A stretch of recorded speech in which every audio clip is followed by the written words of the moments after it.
We'll talk about the general. We want to hear what you want to say about the specifics of it.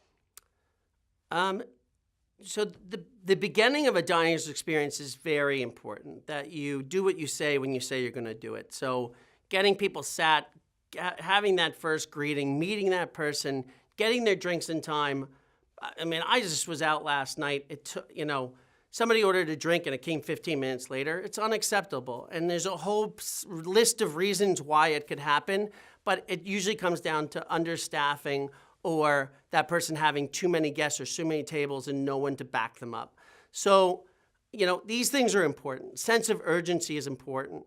Being able to ask a server having a system in place on the floor where a server who is in the weeds can still say to a manager or another teammate, I need you to grab the wine and go to table 16 and deliver that wine, and actually care that happens through the process versus I'm afraid to ask for help because when they ask me for help, I don't know if I can do it or I don't want to do it or don't. Being a team on a floor is extremely important to the restaurant business. That is when you're in pre-shift, when you get your 15 minutes to teach a staff, that's where everything is learned moving forward. It's a hard thing to do because a lot of people think that they don't want to just be talking at everybody and they already know their job. We all need reminders. We all need management. We all need leadership. If it was just so simple that I wrote down something once, gave it to them and said, you've learned it? Okay, do it 100% of the time that way for the rest of your life. We all need to teach, mentor, learn, move forward, and be reminded of what our core principles are. And how do you think you can empathize with these really struggling owners who are, all their life savings has been put in this restaurant?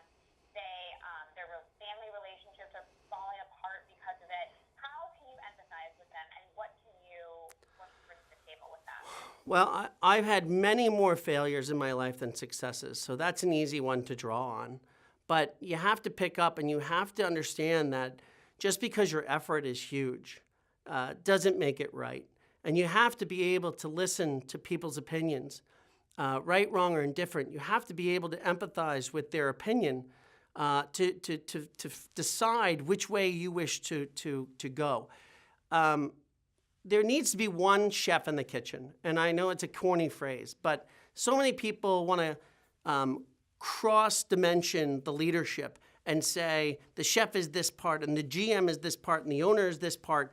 And what you're going to end up with is someone who wants to build a giraffe and end up with a water buffalo.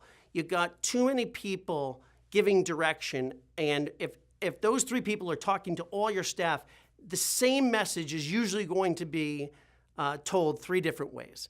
So a direct line of communication to the people that touch the guest needs to come from one person.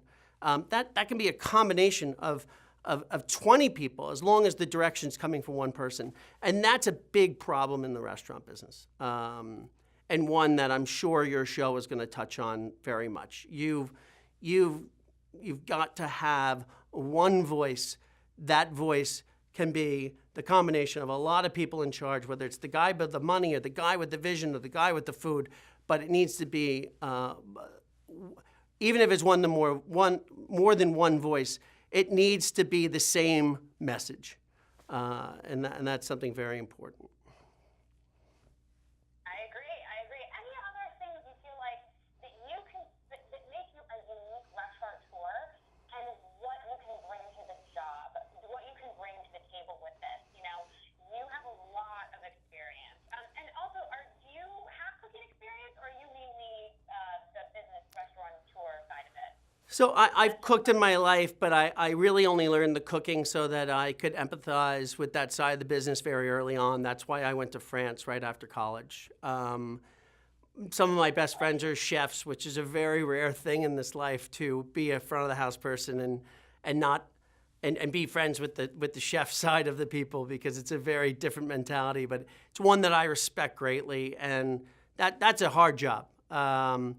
Not saying that it's more hard than the front of the house, but back of the house carries most of the responsibilities of the successful restaurant from a financial end. Their labor, their food costs are the two largest line items in a restaurant. So you have to respect them and nurture them and figure out how to work together and communicate. What do you feel like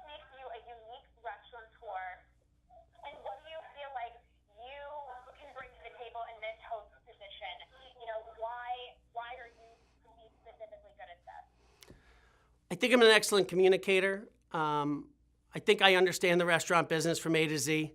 I'm not going to say I'm an expert in any one area, but I'm one of the more experienced people you'll ever meet in this business. I've done every job, and not in a family thing. I've traveled the country to work for the finest restaurateurs, and I put myself in a situation to learn from these people for 20 years of my life, and something I'm very proud of it. But I would say that I'm able to go back on my experience as a server to a bartender to a general manager to an assistant manager or working in the kitchen, and really be able to size up where our problem areas are and how we need to move forward successfully if we're going to do it. Great, great. I think you did an amazing job, Greg. If there's anything else you feel like that we should know, now or forever hold our Well, I think the only thing you should know, I'm a very proud father of two and husband to my wife, Emily, and I have a lovely family and friends, and most of my life is based on my success in friendships and relationships and the love I carry in my life, and that's what's important to me. That's amazing. That is perfect. I might be in touch with you. You can stop recording now. Yay! Thanks.